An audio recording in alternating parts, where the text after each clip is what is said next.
Scott Bessent, former hedge fund manager, current Treasury Secretary. To some, he's the adult in the room at the Trump administration. To others, he's the mastermind behind Trump's agenda. Scott's recent success in negotiating a trade deal with China has put him in the spotlight more than ever before. And if you listen closely to what he says, you might just find out what comes next. What's next? And that's why today we're going to tell you what Scott has been saying, what he's been doing, and what it means for the markets. This is a video you do not want to miss. About 2 weeks ago, Treasury Secretary Scott Bessent participated in back-to-back congressional hearings hosted by the House Committee on Associations and the House Financial Services Committee, respectively. For context, those hearings happened literally hours before Scott departed to Switzerland to negotiate a trade deal, and anyone who listened to those hearings would have known what came next. But of course, not many people have time to listen through almost 5 hours of mostly empty political questions and answers, which is why we did it for you. And for the sake of time and our collective sanity, we'll just give you the highlights from these hearings in today's video. And if you want to listen to the full hearings, we'll leave links to them down below. But be warned, you may lose a few brain cells in the process.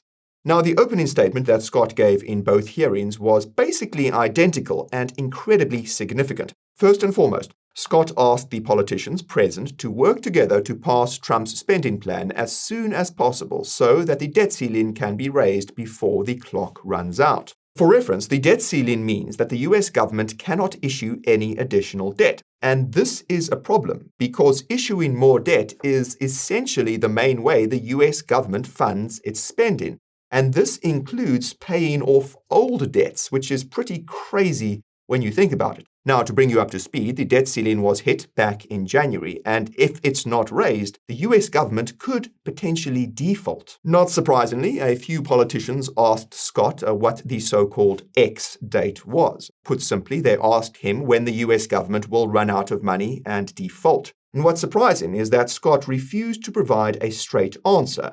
And this is surprising because he gave one to the media shortly after. In case you missed the news, the US government is currently estimated to run out of money sometime in August, per a letter that Scott sent to politicians following the 2 hearings. And this is a problem because Congress is typically away in August for their summer recess. That's right, politicians get recess. It's wild. In all seriousness, what this means then is that the US politicians need to pass a new spending bill before their August recess, specifically August the 4th. Now, for those who don't know, Trump's so-called One Big Beautiful Bill was formally revealed earlier this month and is currently making its way through Congress. Notably, if you've been keeping up with our coverage of the US government's debt situation, you'll know that we warned there could be problems passing Trump's spending bill due to the so-called Freedom Caucus, a group of politicians who want to see massive cuts to government spending. Early reports suggest that this is a big risk, and it could result in either a reduction in fiscal spending or a default. Newsflash, but neither of the two would be good for the markets or for the economy for that matter. And by the way, guys, if you're enjoying this video so far, then let it be known by smashing that like button down below. You may as well also want to subscribe and ping at the notification bell to make absolutely sure YouTube sends you our next one. But back to Scott's opening statement.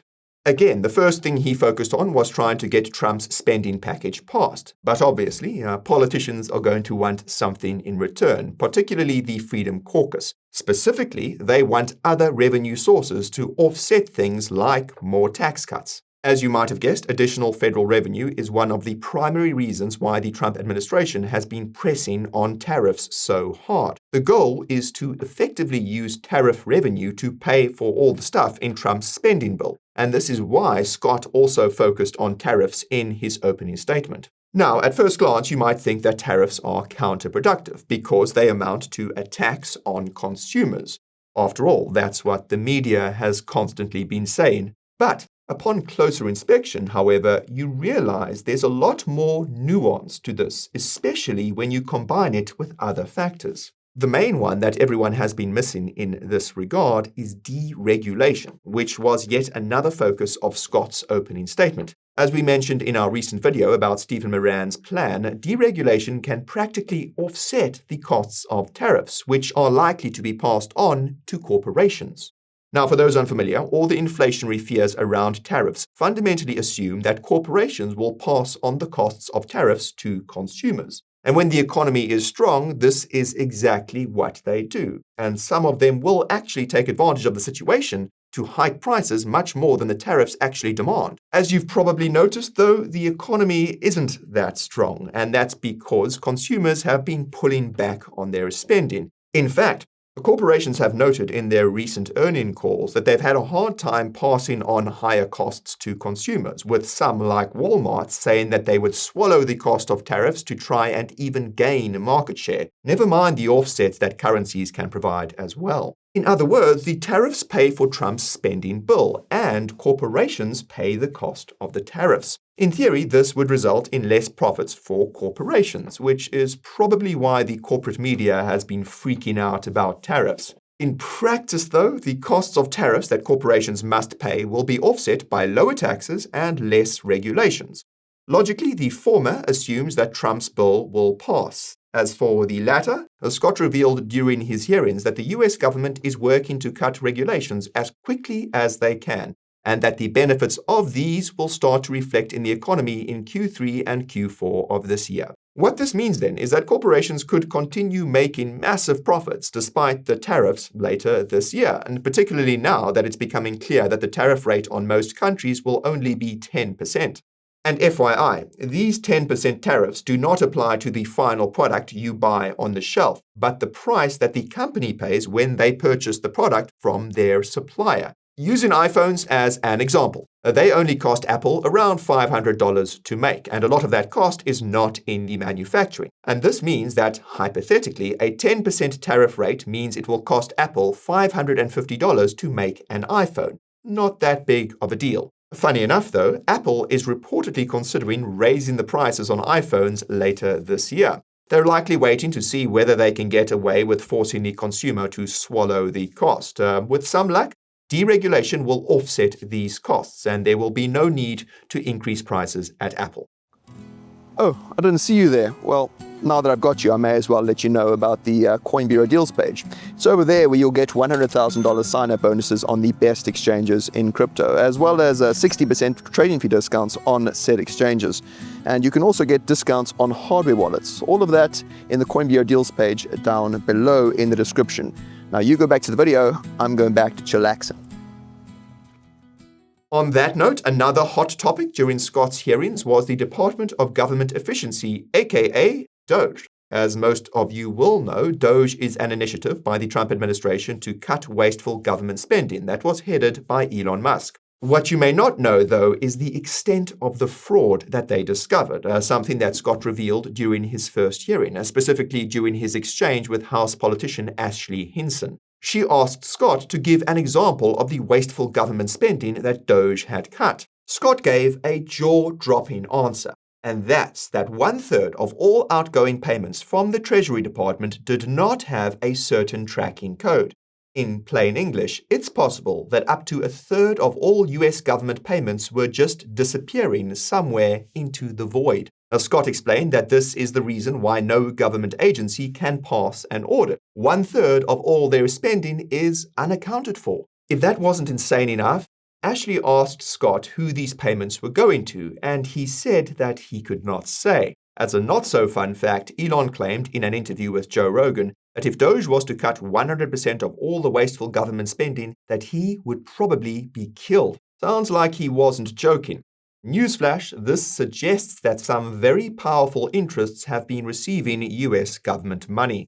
Speaking of which, Scott revealed another crazy thing during his first hearing during his exchange with House politician Rosa DeLauro. She asked Scott a bunch of questions about a pending bill to more closely track the investment flows between China and the US, a bill that apparently has bipartisan support. Scott's answer was very odd, and he even seemed to be reading off a script, the only time we saw him do that in response to a question. And what's even more odd is that just as her time was running out, Rosa made a comment implying that Elon was allegedly preventing the bill from progressing to a vote. And this is interesting because our research suggests that Elon has some uncanny connections to China, and you'll know this if you watched our most recent video about Dogecoin. And that reminds me, the only crypto comment that Scott made during his first hearing was in answer to a question about the Treasury's stance on central bank digital currencies, or CBDCs. This question came from House politician Chuck Edwards, which makes sense given that he has an anti-CBDC bill. Scott answered by saying that the Treasury is supportive of privately issued digital currencies, but not publicly issued digital currencies, including CBDCs. And what's fascinating is that he explained this is because launching a CBDC would be a sign of a weakness, and as it so happens, he's technically correct. If you've been keeping up with our coverage of CBDCs, you'll know that their primary purpose is to protect the currency of the country that's issuing the CBDC. Put differently, CBDCs are a way for countries to prevent their citizens from adopting other currencies, which is only something you would do when your currency is weak, not when it's strong. In this sense, it's subtle shots fired at the EU's digital euro. But back to the crypto. Scott had a lot to say about crypto during his second hearing, which makes sense given that there are so many pro-crypto politicians in the House Financial Services Committee. Unfortunately, not all politicians are pro-crypto, and some of you may have heard that anti-crypto politicians staged a walkout in protest of a vote over a pro-crypto bill due to Trump's crypto connections. And this was underscored by House politician Bill Huizenga, who asked Scott how important it is that the US remain a leader in digital assets. Scott's answer was jaw-dropping. Not only did he say that it's important for the US to remain a leader in digital assets, but research conducted by the Treasury Department found that stablecoins could create up to $2 trillion of demand for US government debt. Now, to put things into perspective, there are currently around $250 billion worth of stablecoins in circulation, and they're mostly backed by US government debt, specifically short-term US bonds. When you consider that the primary demand drivers for stablecoins are crypto trading and DeFi borrowing, a $2 trillion stablecoin market cap therefore foreshadows exponential growth in the crypto market. The caveat is that the Treasury Department stablecoin forecast predicts $2 trillion of stablecoins by 2026, but the catch is that the stablecoins won't pay interest. And if they do pay interest, then stablecoins could become much larger, though a specific number wasn't given. What was given, though, was the size of the market for short-term US bonds, which stands at around $6.4 trillion. And this means that the Treasury Department is foreshadowing a scenario where 10 to 30% of all short-term US bonds are being purchased by stablecoin issuers by 2030. And note that this range assumes continued growth in short-term US bonds, as well as the possibility that stablecoins would earn interest. Anyways, this begs the question of what the Treasury Department would do with all this extra money they're making from crypto degens. And the answer seems to be bond buybacks, and that's because House politician Frank Lucas asked Scott whether the Treasury Department was planning on expanding its bond buyback program. And Scott answered yes, which is extremely significant given the circumstances. You see, in late April, the Treasury Department announced that it would, quote, evaluate a broad range of possible enhancements, such as changes to maximum purchase amounts, buyback operation scheduling and frequency, security eligibility, and maturity bucket composition. And that last bit is key. What it suggests is that the Treasury Department could, keyword,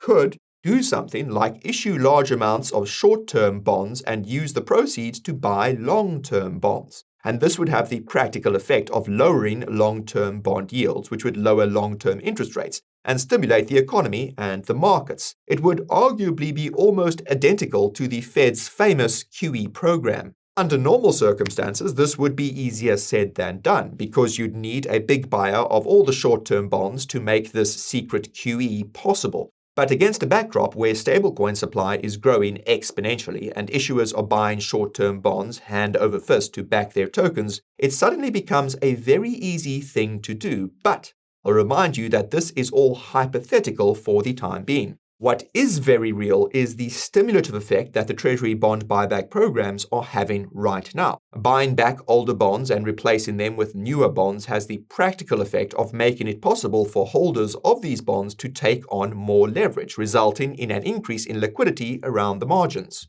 And this is something that BitMEX co-founder Arthur Hayes noted in a recent presentation, which we'll leave down below for you to come back and watch later. Now, I'd be remiss if I didn't mention the most amusing part of Scott's second hearing, and that's when one politician asked Scott who the president was in 2024. Scott answered, quote, "It's believed that it was Biden," a reference to the fact that President Joe Biden was clearly in cognitive decline in 2024. The politician was absolutely furious, and all Scott did was smirk. Maybe he is the mastermind after all.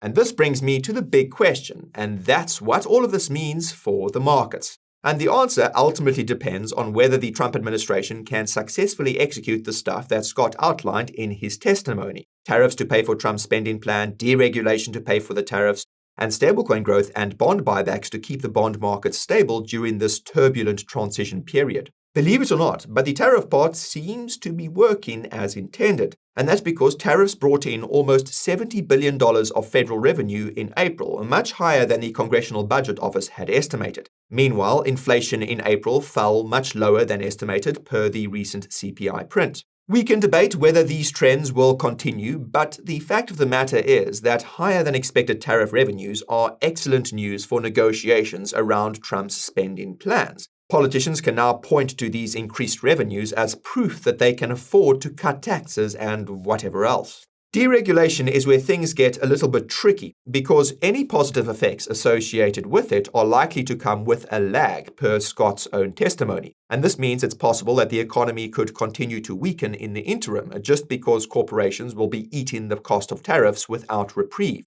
Take a second to consider that this is likely to result in less capital expenditure and less hiring. It's safe to assume that Scott is hyper-aware of this possibility, which is why the Treasury bond buyback program has taken center stage in recent weeks. As we learned earlier, these bond buybacks can help increase liquidity around the margins, which should help keep the economy and the markets afloat. What's needed, though, is proper QE-style intervention, which you'll recall could be done if there's enough stablecoin growth. The Treasury could issue hundreds of billions of dollars of short-term bonds to back these stablecoins and use these proceeds to buy long-term bonds and bring down long-term interest rates.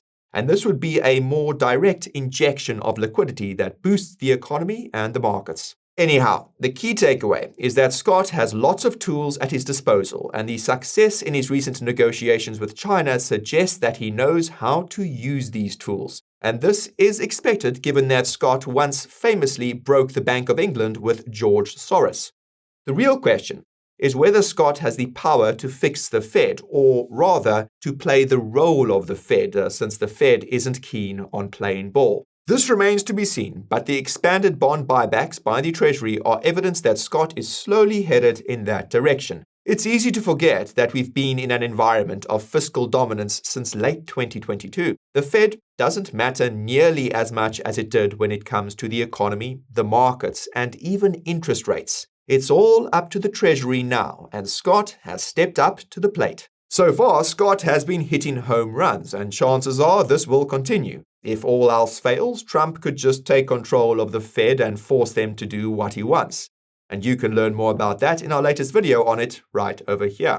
And if you're not subscribed to the channel yet, you can do that right over here. This is Nick signing off. Thank you very much for watching, and I'll see you again soon.